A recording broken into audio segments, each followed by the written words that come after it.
Good morning.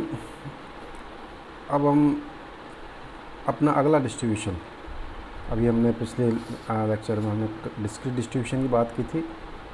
अब हम continuous distribution की बात करेंगे। इसमें उसमें प्रोबेबिलिटी एक डिस्क्रीट फॉर्म में आ रही थी, हम काउंट कर सकते थे। यहाँ पे प्रोबेबिलिटी या रैंडम वेरिएबल को हम काउंट नहीं कर सकते, उसकी प्रोबेबिलिटी एक कंटिन्यूस फॉर्म में आएगी, उसको हम कंटिन्यूस डिस्ट्रीब्यूशन कहते हैं। इसमें हमारे पास सिलेबस में केवल एक ही डिस्ट्रीब्यूशन सिलेबस में है, that is the normal distribution. This is the most widely used distribution for random variables with continuous distribution is the family of normal distribution. Normally ज़्यादातर जो डिस्ट्रीब्यूशंस हैं या हमारे पास प्रैक्टिकली जो फॉर्म आती है वो ज़्यादातर है वो हमारे पास नॉर्मल डिस्ट्रीब्यूशन को फॉलो करते हैं। जैसे random variables study in various physical experiments often have distribution that are approximately normal. ज़्यादातर में जो भी फिजिकल प्रॉब्लम्स हमारे पास आती है उसमें नॉर्मल डिस्ट्रीब्यूशन फॉलो करते हैं। जैसे हम एक पैटर्न देख रहे हैं इसमें, कोई भी व्हीकल जा रहा है, व्हीकल का जो पॉल्यूशन है या उसका धुआं है वो जो निकल रहा है, वो धुआं निकल रहा है तो वो उसका जो शेप है पीछे का, वो कभी भी किसी भी फॉर्म में होगा, किसी भी तरह का, वो किस तरह का पैटर्न शो कर रहा है, वो एक हमारे पास देखेंगे। एक डिफरेंट पैटर्न वो हमने देखेंगे, वो नॉर्मल डिस्ट्रीब्यूशन का टाइप का पैटर्न शो करता है। तो बहुत सारी फिजिकल प्रॉब्लम्स हैं जिसमें हम उसकी एग्जैक्ट प्रोबेबिलिटी नहीं पता लगा सकते, तो ऐसे केसेस में हम उसके कंटिन्यूस फॉर्म लेते हैं और कंटिन्यूस फॉर्म नॉर्मल डिस्ट्रीब्यूशन को फॉलो करते हैं। If a large random sample is taken from some distribution, many important functions of the observation of the sample will be of distribution which are approximately normal. और बहुत बड़े बड़े experiments हैं factories में या कहीं पे भी स्टैटिस्टिकल डाटा है हमारे पास बहुत सारा आ रहा है, तो डाटा किस तरह का पैटर्न फॉलो कर रहा है या कोई भी एक्सपेरिमेंट कर रहे हैं वो किस तरह का, तो मैक्सिमम केसेस में, मोस्ट ऑफ द केसेस में नॉर्मल डिस्ट्रीब्यूशन को फॉलो करते हैं। प्रॉपर्टीज़ ऑफ नॉर्मल डिस्ट्रीब्यूशन, ये random variable x has the normal distribution, उसका मीन म्यू है, कोई भी हमने यानी रैंडम वेरिएबल ले लिया एक्स, वो नॉर्मल डिस्ट्रीब्यूशन को फॉलो कर रहा है तो उसका मीन म्यू है और वेरिएंस सिग्मा स्क्वायर है। यहाँ पे ध्यान रखने वाली बात है, म्यू की रेंज माइनस इन्फिनिटी से लेकर के इन्फिनिटी तक कुछ भी हो सकती है और सिग्मा हमेशा पॉजिटिव रहेगा। तो इसका एक प्रोबेबिलिटी डेंसिटी फंक्शन है that is written as assumed as F यानी एक्स, जिसका कि मीन म्यू है और वेरिएंस सिग्मा स्क्वायर है। This is 1/√2 sigma E raise to power -1/2 X minus mu by sigma का होल स्क्वायर, और एक्स की वैल्यू माइनस इन्फिनिटी से लेकर के प्लस इन्फिनिटी तक कुछ भी हो सकती है। दैट मीन्स इसकी वाइड रेंज में ये वैलिड है, पूरे कंप्लीट रेंज में ये वैलिड है। इसमें यहाँ पे आप एक्स के आप देखिए, तो you have to remember this formula, F x equal to 1/√2 sigma E raise to power -12 X minus mu का whole square, X minus mu by sigma का whole square.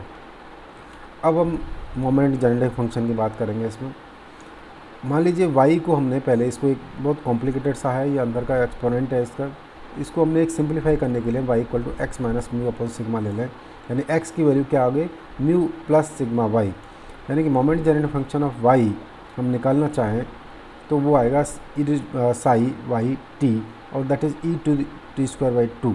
We shall determine the moment function of x। यदि हम इसको replace कर दें यहाँ पे, तो यहाँ पे आप देखिए इसको हम रिप्लेस करने पर हमारे पास क्या आया, हम y को रिप्लेस करेंगे, उसको थोड़ा सा मैथ्स लगाएंगे तो this is comes out as e⁻²/2। अब साई एक्स टी, यानी कि आपके पास मोमेंट जनरेटिंग फंक्शन निकालना है, या हमने y का निकाल लिया, अब हम साई का निकाल सकते, x का निकाल सकते हैं, यानी एक्सपेक्टेड वैल्यू ऑफ e⁻⁻tx। तो वापस से हमने ये वैल्यू पुट कर दी, खोल दिया, e⁻μt अलग कर लिया हमने, ये सारा सिंपल यू आ गया, और इसको और सिंपल सा करके तो this comes out as e⁻μt plus sigma square t²/2। Mean and variance of the normal distribution as mu and sigma square, ये हमने पहले एज्यूम कर रखे हैं, उसके बाद ही हमने इसको डिफाइन किया है। First two derivatives of the moment generating function of the normal distribution side as T, तो इसको हम डिस्ट्रीब्यूट करें तो ये हमारे पास आएगा, दूसरा वाला डिफ्रेंशिएट करें तो ये हमारे पास आएगा। t इक्वल टू 0 रखते ही हम देखेंगे तो फर्स्ट मोमेंट जनरेट होना चाहिए, तो म्यू आ जाता है।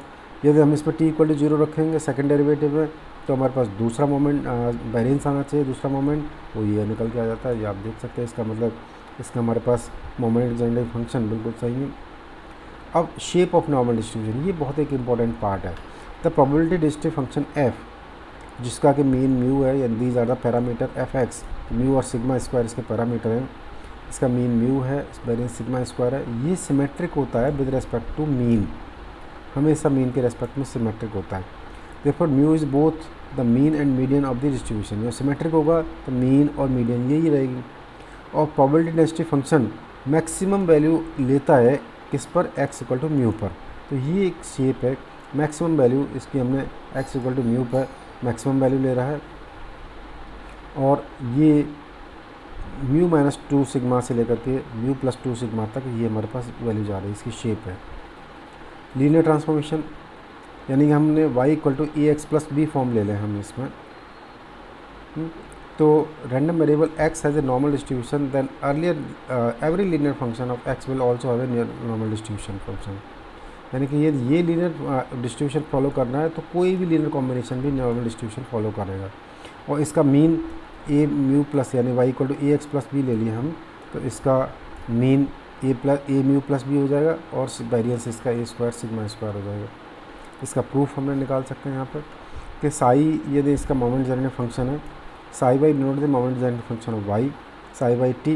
बिल्कुल उसी तरह से सिंपल सा ये मैथ्स लगा दिया हमने, वो सिंपल उसमें रख दिया और कंपेयर किया, तो हमारे पास ए म्यू प्लस बी और ए स्क्वायर सिग्मा स्क्वायर निकल के आ गए। स्टैंडर्ड नॉर्मल डिस्ट्रीब्यूशन में हमने मीन को हम 0 कर दें और वेरिएंस को 1 कर दें, तो हमारे पास डिस्ट्रीब्यूशन है वो स्टैंडर्ड नॉर्मल डिस्ट्रीब्यूशन कहलाता है। यानी मीन को 0 रख दें पूरे उसमें, जिसमें हम पहले रखा था हमने यहाँ पे इनिशियल वाले में, मीन को 0 कर दें और इसको 1 कर दें, तो ये हमारे पास 0 कर दें, इसको 1 कर दें, under root 2 pi e raised to power minus b square by 2।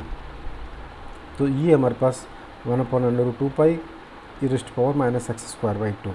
तो ये हमारे पास स्टैंडर्ड नॉर्मल डिस्ट्रीब्यूशन आ गया निकल के। अब ये थ्योरम है, for all x and all 0 less than p is less than 1, 5 minus x equal to 1 minus 5x, और 5 माइनस 1 की power p equal to minus 5 minus 1 की पावर p। एक सिंपल सी थ्योरम है, आप चाहो तो इसको कर सकते हो। मेरे ख्याल से इसमें सिलेबस में नहीं आएगी ये। अब कैसे कन्वर्ट करते हैं हम, ये इम्पोर्टेंट पार्ट है। नॉर्मल डिस्ट्रीब्यूशन को हम स्टैंडर्ड डिस्ट्रीब्यूशन में कैसे कन्वर्ट करें, तो बिल्कुल वही है, मीन म्यू है और वेरिएंस सिग्मा स्क्वायर है। इसका क्यूमुलेटिव डेंसिटी फंक्शन में ले लिया, और standard normal distribution f x equal to phi of x minus mu, इसको पैटर्न को फॉलो कर रहा है। एफ माइनस 1 पी ये हमारे पास पहले ही हम कैलकुलेट कर सकते हैं। अब इसको हमने स्टैंडर्ड नॉर्मल डिस्ट्रीब्यूशन से हमने रिप्लेस कर दिया, तो probability of x is less than equal to x, probability of z is less than equal to x minus mu upon sigma, ये हमने कंपैरिजन कर दिया। सिग्मा इक्वल टू हाफ पे ये बिल्कुल ही लैप्टोकोटिक है, सिग्मा इक्वल टू 1 पे ये स्टैंडर्ड है, और सिग्मा इक्वल टू 2 पे ये प्लेटोकोटिक है। तो ये कोटिक को हमने निकाल दिया।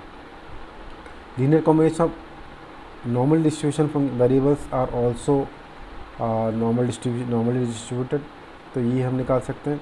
तो इसमें सबका सारे के सारे यानी हमारे पास x1 x2 से xk तक का हमने लीनियर कॉम्बिनेशन लिया, तो उनका मीन है वो सारे ऐड हो जाएंगे और वेरिएंस भी सारे के सारे ऐड हो जाएंगे। ये इसका प्रूफ है, इसको आप देख सकते हैं, बहुत सिंपल सा मैथमेटिक्स है। अभी ये एग्जांपल है, suppose that the height in inches of the women in certain population follows the normal distribution with mean 65। यानी कि कोई भी ग्रुप में हाइट है वो उसका मीन है 65 है और स्टैंडर्ड डेविएशन 1 है, and the Heights of the man follow the normal distribution with mean 68 and standard deviation 3, और इसके ये है। तो ये हमारे पास हमें पता नहीं, हम कोई नहीं नाप रहे, बहुत बड़ा ग्रुप है, उसमें से हमने सबकी हाइट है वो, तो उसमें मीन और डिस्ट्रीब्यूशन में लगा है। Suppose also that 1 woman is selected random and independently 1 man is selected, determine the probability that woman will be taller than the man. अब बहुत बड़ा ग्रुप है, 65 है मीन एवरेज है वुमेन का, 68 है, 68 है मैन का, इसका स्टैंडर्ड डेविएशन है 1, इसका स्टैंडर्ड डेविएशन है 3। इसमें से एक लेडी को सेलेक्ट कर लिया, और ये इसकी प्रोबेबिलिटी क्या होगी कि उसकी हाइट आदमी से ज़्यादा होगी। आप यहाँ पे देखिए, let W be the denote the height of the selected woman, ठीक है, और let M be the denote the height of the selected man. कोई भी हमने एक सेलेक्ट कर लिए दोनों के, the difference W minus M the normal distribution, ये एक नॉर्मल डिस्ट्रीब्यूशन को फॉलो करेगा, यानी 65 माइनस 68 माइनस 3 इसको फॉलो करेगा। तो दिस इज़ द मीन, ये तो मीन आ गया हमारे पास क्योंकि एक सेलेक्ट कर लिया हमने।